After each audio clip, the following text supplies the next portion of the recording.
Friends, ಇವತ್ತು ನಾವು sweet corn paneer gravy ಮಾಡ್ತಾ ಇದ್ದೀವಿ. ಬನ್ನಿ ವಿಡಿಯೋ ಸ್ಟಾರ್ಟ್ ಮಾಡೋಣ. ವಿಡಿಯೋ ಸ್ಟಾರ್ಟ್ ಮಾಡೋಕ್ಕೆ ಮುಂಚೆ ಇನ್ನೂ ಸಬ್ಸ್ಕ್ರೈಬ್ ಆಗದೆ ವಿಡಿಯೋ ನೋಡ್ತಾ ಇರೋರು ಪ್ಲೀಸ್ ಸಬ್ಸ್ಕ್ರೈಬ್ ಮಾಡ್ಕೊಂಡು ವಿಡಿಯೋನ ನೋಡಿ. ಈಗ ನಾವು ಬಾಣಲಿಲಿ ಎಣ್ಣೆ ಹಾಕ್ಕೊಂಡಿದ್ದೀವಿ. ನಾವು ಗ್ರೇವಿ ಮಾಡ್ಕೊಳ್ಳೋಕೆ ಏನೇನು ಬೇಕೋ ಎಲ್ಲ ರೆಡಿ ಮಾಡ್ಕೊಂಡಿದ್ವಿ. ಈಗ ಜಜ್ಜಿರೋ ಶುಂಠಿನ ಹಾಕ್ಕೊಳ್ತಾ ಇದ್ದೀವಿ. ಈಗ ಶುಂಠಿನ ಹಾಕ್ಕೊಂಡು ಸ್ವಲ್ಪ ಫ್ರೈ ಮಾಡ್ಕೊಳ್ಳಿ. ಈಗ ನಾವು ಸ್ವಲ್ಪ ಈರುಳ್ಳಿ ಹಾಕ್ಕೊಳ್ತಾ ಇದ್ದೀವಿ. ಈರುಳ್ಳಿ ಸ್ವಲ್ಪ ಬ್ರೌನಿಶ್ ಆಗೋವರೆಗೂ ಸ್ವಲ್ಪ ಫ್ರೈ ಮಾಡ್ಕೊಳ್ಳಿ.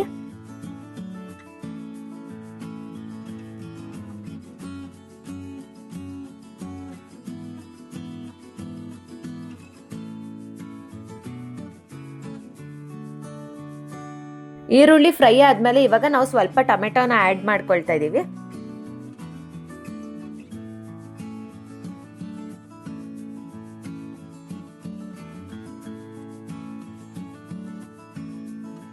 ಈಗ ಸ್ವಲ್ಪ ಅರಿಶಿನ ಪುಡಿನ ಹಾಕೊಳ್ಳಿ.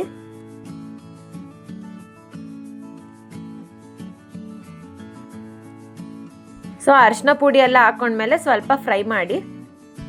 ನಾವು ಯಾವ ಥರ ಮಾಡ್ಕೊಳ್ತಿದ್ದೀವೋ ಆ ಥರ ಫ್ರೈ ಮಾಡ್ಕೊಳ್ಳಿ. ಸ್ವೀಟ್ ಕಾರ್ನ್ನ ಸ್ವಲ್ಪ ಬೇಯಿಸಿದ್ವಿ ನಾವು, ಇವಾಗ ಅದನ್ನ ಆ್ಯಡ್ ಮಾಡ್ಕೊಳ್ತಾ ಇದ್ದೀವಿ. ಸ್ವೀಟ್ ಕಾರ್ನ್ ಎಲ್ಲ ಹಾಕೊಂಡ್ಮೇಲೆ ಚೆನ್ನಾಗಿ ಮಿಕ್ಸ್ ಮಾಡ್ಕೊಳ್ಳಿ.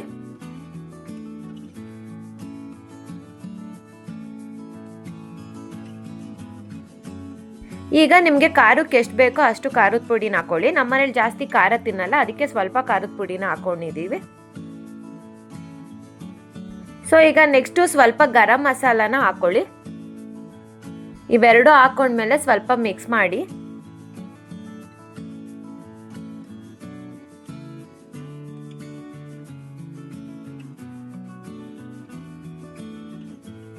ಇವಾಗ ರುಚಿಗೆ ತಕ್ಕಷ್ಟು ಉಪ್ಪು ಹಾಕೊಳ್ತಾ ಇದ್ದೀವಿ. ಇಲ್ಲಿ ನಾವು ಕಲ್ಲುಪ್ಪನ್ನ ಹಾಕೊಂಡಿದ್ದೀವಿ. ನೀವು ಬೇಕಾದ್ರೆ ಪುಡಿ ಉಪ್ಪು ಕೂಡ ಹಾಕೋಬಹುದು.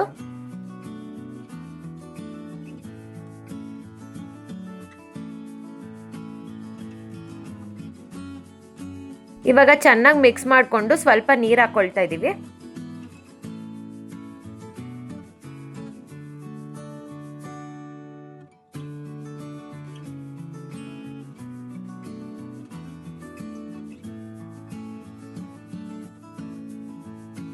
ಇವಾಗ ಸ್ವೀಟ್ ಕಾರ್ನ್ ಎಲ್ಲ ಬೆಂದಾದ್ಮೇಲೆ ಮನೇಲೆ ಮಾಡಿರುವಂತಹ ಪನ್ನೀರ್ನ ಆ್ಯಡ್ ಮಾಡ್ಕೊಳ್ತಾ ಇದ್ದೀವಿ. ಇಲ್ಲಿ ನಾವು ಮನೇಲೆ ಪನ್ನೀರ್ನ ಮಾಡ್ಕೊಂಡಿದ್ದೀವಿ. ನೀವು ಬೇಕಂದ್ರೆ ಹೊರಗಡೆ ಸಿಗುವಂಥ ಪನ್ನೀರ್ನ ಕೂಡ ತಂದು ಮಾಡ್ಕೋಬೋದು. ಪನ್ನೀರೆಲ್ಲ ಹಾಕೊಂಡ್ಮೇಲೆ ಲೈಟಾಗಿ ಮಿಕ್ಸ್ ಮಾಡ್ಕೊಳ್ಳಿ.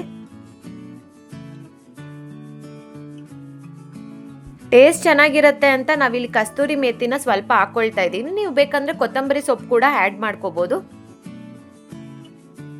ಈಗ sweet corn paneer gravy ready ಆಗಿದೆ.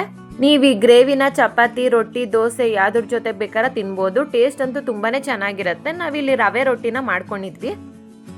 ಹೇಗಿತ್ತು ಇವತ್ತಿನ ವ್ಲಾಗ್? ಇಷ್ಟ ಆಗಿದ್ರೆ ಪ್ಲೀಸ್ ಲೈಕ್ ಮಾಡಿ, ಶೇರ್ ಮಾಡಿ, ಸಬ್ಸ್ಕ್ರೈಬ್ ಮಾಡಿ, ಪಕ್ಕದಲ್ಲಿ ಕಾಣೋ ಬೆಲ್ ಐಕಾನ ಮರಿದೇ ಕ್ಲಿಕ್ ಮಾಡಿ ಅಂತ ಹೇಳ್ತಾ ಮುಂದಿನ ವ್ಲಾಗಲ್ಲಿ ಸಿಗ್ತೀವಿ. ಅಲ್ಲಿವರೆಗೂ ನಮಸ್ಕಾರ.